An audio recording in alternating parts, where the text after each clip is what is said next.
The flashing red and blue lights in my rearview mirror felt familiar. Too familiar. They saw an expensive car, a black woman behind the wheel, and decided my story was already written. They had no idea I was the one who wrote the book. The humid North Carolina air, thick with the scent of rain-soaked asphalt and distant fast food, hung heavy in the night. It was just past 10:30 p.m. on I-85 South, and the exhaustion was a physical weight pressing down on my shoulders. It had been a long day of state committee meetings in the Capitol, a marathon of legal jargon and political maneuvering. All I wanted was the quiet comfort of my home in Summit Creek, a glass of tea, and the soothing notes of the jazz station playing softly on the radio of my Lexus. The Obsidian LS 500 glided through the sparse traffic, a silent cocoon of leather and steel. That's when I saw them. The strobing lights, a violent splash of red and blue cutting through the darkness behind me. My heart didn't pound. My hands didn't sweat. Instead, a wave of profound, bone-deep weariness washed over me. Here we go again, I thought, my fingers tightening slightly on the steering wheel. For decades, I'd seen it from the bench, heard the stories, read the reports. But living it, that was a different kind of tired. The faces change, but the script never does. I signaled immediately, pulling the car smoothly into the brightly lit, almost sterile lot of a 24-hour gas and go. I put the car in park, took a slow, measured breath, and sat perfectly still, my judicial robes still draped over me from the meeting. I waited. A figure emerged from the cruiser, silhouetted against the blinding headlights. He approached my window with a swagger that spoke of unearned confidence. Before I could even lower the window, a high-powered flashlight beam shot through the glass, directly into my eyes. I flinched, the intense white light momentarily blinding me, a deliberate act of disorientation. I lowered the window. The humid air rushed in. License and registration. Hand them over. He barked, the words clipped and aggressive. His name tag read Rourke. He had a blonde buzz cut and a faint scar on his chin, but it was his eyes, filled with an impatient, dismissive glare, that told me everything I needed to know. My voice, when I spoke, was calm, measured, the same voice I used in my courtroom. First, officer, you can tell me the reason for the stop. He ignored my question completely. Instead, he swept the flashlight beam across my empty passenger seat and into the back, hunting for an excuse, for anything to validate the stop he'd already decided to make. Tint on these windows is too dark, he declared, though we both knew they were factory standard. Plates are from out of state. You lost. My expression remained unreadable. I'm a state judge, I stated, my voice even. My residence is in Summit Creek, and I am returning from official business. I reached into my glove compartment and retrieved my wallet and the vehicle's registration, my movements slow and deliberate. I handed in my driver's license, the registration, and tucked right behind my license, my judicial ID with its official state seal. He took the documents from my hand, but his eyes barely glanced at them. He didn't look at the name, Evelyn Reed. He didn't look at the address. And he certainly didn't register the gold seal on the judicial ID. His gaze was locked on me, his hand drifting down in a theatrical, almost rehearsed motion to rest on the grip of his service weapon. It was a classic intimidation tactic. A judge, huh? He sneered, the disbelief in his voice a thick layer of condescension. We'll just see about that. My blood ran cold, but not from fear. It was the ice of controlled fury. He hadn't just dismissed my credentials. He had dismissed my entire existence, my decades of service, my very identity. In his eyes, I was just a black woman in an expensive car, playing a part one had no right to. Ma'am, he said, the word dripping with false politeness, I need you to step out of the vehicle. This was the line, the point of no return. And the grounds for that order are? I asked, my voice still perfectly even, though a storm was gathering inside me. Failure to comply. He snapped, the lie coming to him as easily as breathing. That's obstruction. He expected an argument. He wanted me to raise my voice, to get emotional, to give him the justification he was so desperately seeking. I did none of those things. Instead, I calmly reached forward with my right hand, my movements precise. I unlocked my phone, opened the camera app, and hit the record button. The small red light blinked to life. I placed the phone on the dashboard, propped against the speedometer, the camera aimed directly at his face, capturing the flashing lights and the sneer that was now tightening his features. "I am complying fully, Officer Rourke," I stated clearly for the recording. "I have provided the documents you requested. Now, I have a legal right to know the probable cause for your order to exit my vehicle. Please state it for the record." His face tightened, the muscles in his jaw clenching. The side of the recording phone had flicked a switch. This was no longer a routine power trip for him. It was a challenge. "So, you want to play games?" he hissed, his voice low and menacing. The silence between us crackled with a tension so thick I could taste it. Across the street, under the fluorescent glow of a 7-Eleven sign, I saw a young man in a university hoodie step out. He saw the flashing lights, saw the officer leaning aggressively toward my car, and without hesitation, he raised his own phone and started filming. Rourke saw him too. A hot flash of rage seemed to course through him, making him reckless. The presence of a second camera didn't deter him. It enraged him. It was as if the world was conspiring to question his authority. "Get out of the car now," he yelled, his voice cracking with fury, "or I'll drag you out myself."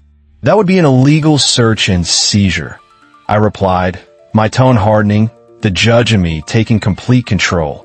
"And you know it." He didn't respond with words. He lunged for the door handle.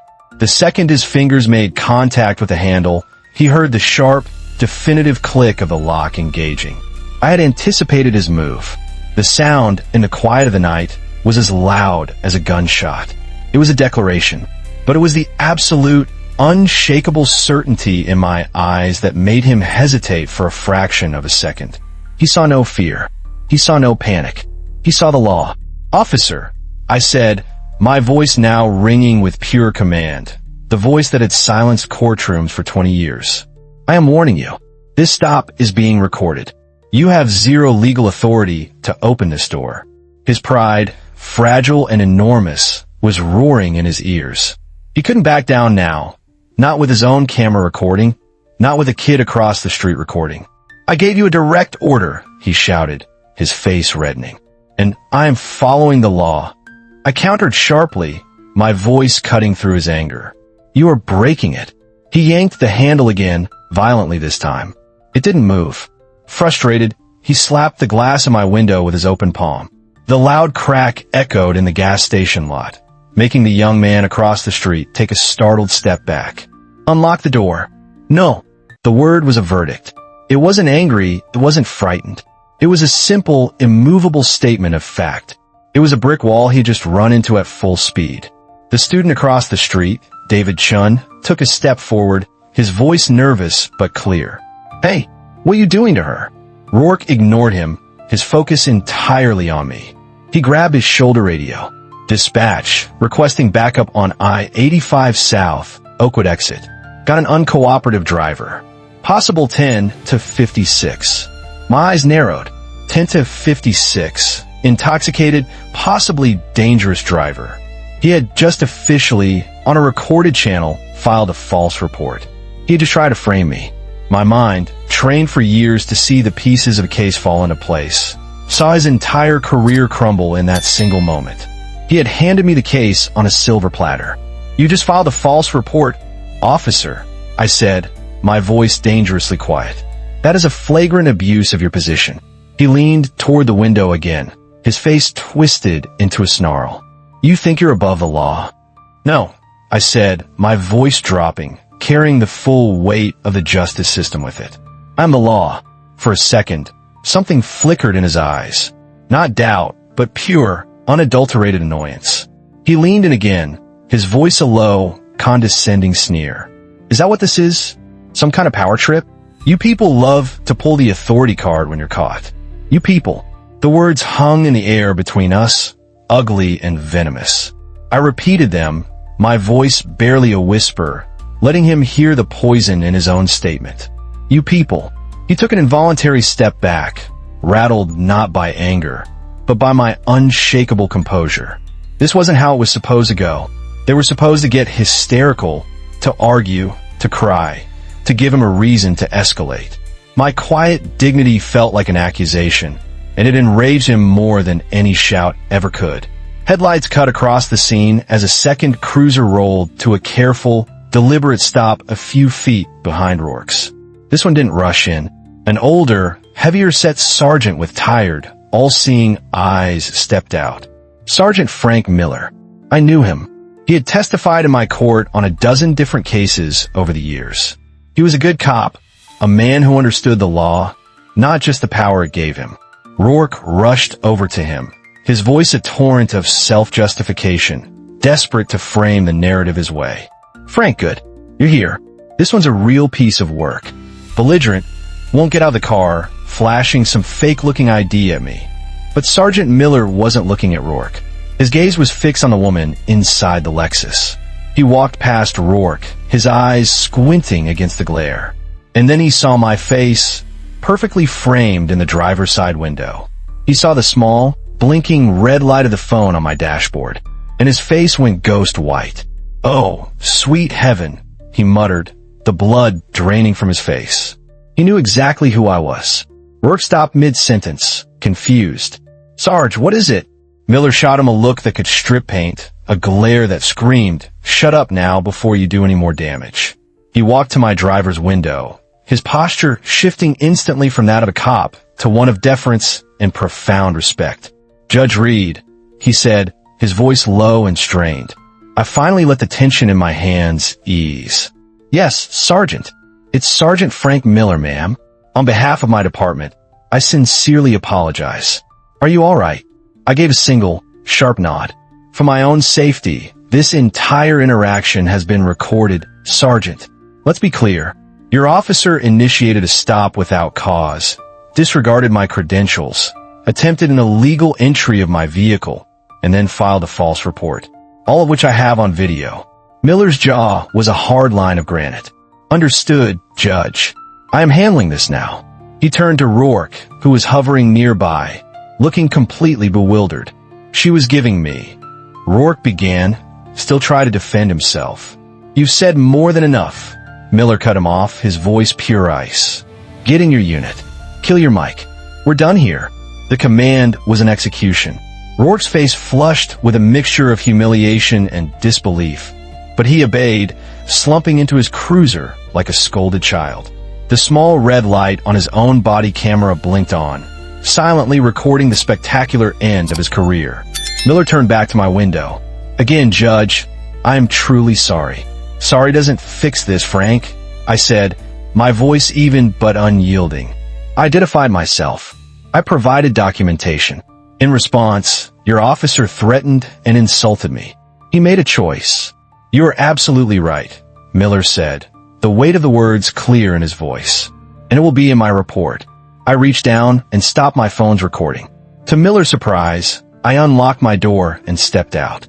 Standing in the neon glare of the gas station, my judicial robes gave me an undeniable aura of absolute authority. I walked right past Rourke's cruiser as if it didn't exist and stood before Miller. I will be speaking with Internal Affairs first thing in the morning, I said. Yes, Judge. And Sergeant, make sure that body cam footage doesn't get misplaced. It won't, Miller promised, his voice grim. I then walked directly over to the young man, David Chun, who was still filming, his eyes wide. Did you get that whole exchange? I asked him. He nodded, speechless. Yes, ma'am. Every second. Good, I said. Don't delete it. You might be hearing from my office.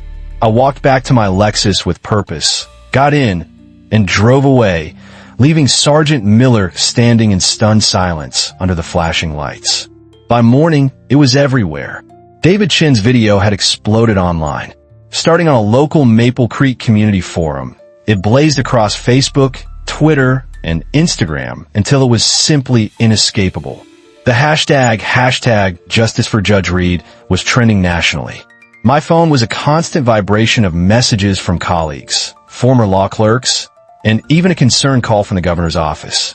When I arrived at the courthouse, my bailiff, Marcus, met me at the security entrance, his face etched with worry. Judge, it's everywhere. I've seen Marcus, I said, not breaking my stride. Are you all right? I've been better, I admitted, the understatement of the century. At the Maple Creek Police Department, Chief Evans was in full damage control mode, but the fire was already too big to contain. In his office, Sergeant Miller watched Rourke's body cam footage without the sound. He saw the dismissive flick of the wrist as Rourke ignored my judicial ID. He saw Rourke's hand touch his weapon. He saw him slap the window. This wasn't a good cop having a bad day. This was an officer who believed he was the law, and he had just picked a fight with the law itself. I bypassed the press camped outside the precinct and went straight inside. The officers at the front desk fell silent as I walked past, their faces a mixture of shock and dread. Chief Evans met me in the hallway, his expression strained. We sat alone in a sterile, windowless conference room. "I'm not here for policy discussions, Chief," I began, my voice like ice. "One of your officers committed a crime. He attempted to illegally remove me from my car after being made aware of my judicial status. What are you going to do about it?" "Today, we've placed Officer Rourke on administrative leave," Evans said stiffly, reciting the official line. "A paid vacation is not a consequence, and you know it," I countered. "I have procedures to follow, Judge." "Procedures are a shield for inaction," I cut in, my gaze unwavering. "You have video evidence of a crime from multiple angles, including his own body camera. You don't need procedure, Chief. You need a spine." Hiding in the station's locker room, Kyle Rourke watched his career burn down on his phone. Hashtag Rourke Exposed was trending. His sneering face was the icon for police misconduct across the nation. He didn't see a mistake. He saw a setup. He saw a world turned against him for just doing his job. But as the official, unedited body cam footage was leaked to a national news outlet that evening, the audio crystal clear, the city's hand was forced. The pressure from the governor, from national civil rights groups, from a public that had seen the raw truth, became overwhelming. The next morning, Rourke was summoned. Chief Evans, Sergeant Miller, and the city mayor were waiting for him. Their faces were like stone. I wasn't there, of course, but Miller called me later and told me exactly how it went down. "Kyle," the chief began, "we have your footage, the civilian footage, and a sworn statement from Sergeant Miller. Judge Reed is prepared to testify that you filed a false report and attempted an illegal search motivated by racial bias." The mayor slid a single piece of paper across the table. "This is your resignation," he said coldly. "Sign it, and this ends. Refuse, and the DA gets the case filed this afternoon. You'll face felony charges. You have 1 minute." Rourke stared at the paper, his arrogance finally crumbling into dust. The system he thought he served, the one he thought would protect him, was cutting him loose to save itself. His hand trembled as he grabbed the pen. The scratch of his signature was the only sound in the room. "It's done," he mumbled. "Not quite," Miller told him. "I will escort you to your locker. You will surrender your badge and service weapon." The walk of shame was silent. Other cops turned away, refusing to meet his eyes. In the locker room, he packed his personal effects into a cardboard box. Then he stood before Miller. He unclipped his badge, the metal suddenly worthless, and placed it on the bench. He cleared his weapon and handed it over, grip first. "Is that all, Sergeant?" Rourke spat, a final, pathetic attempt at defiance. Miller told me he just glanced at a TV in the corner of the room. I was on screen, addressing a sea of reporters on the courthouse steps, my voice strong and clear. He looked back at the disgraced man before him. "That's all, Rourke," he said. "You're done here." Sitting in my chambers later that week, the silence felt different. The incident on I-85 had changed something in me. For years, I had worn my judicial robe as a symbol of the law's impartiality. But that night, it was both a shield and a target. It was the authority that Rourke resented, but it was also the armor that protected me. My position gave me a platform and a power that so many others in that same situation do not have. I survived that encounter not just because I knew the law, but because in that moment I embodied it. This isn't a story about anger, though I felt it. It's a story about dignity. It's about what happens when you refuse to play the part that's been written for you. My greatest weapon that night wasn't my title. It was my composure. It was my refusal to let him drag me down into the chaos and fear he wanted to create.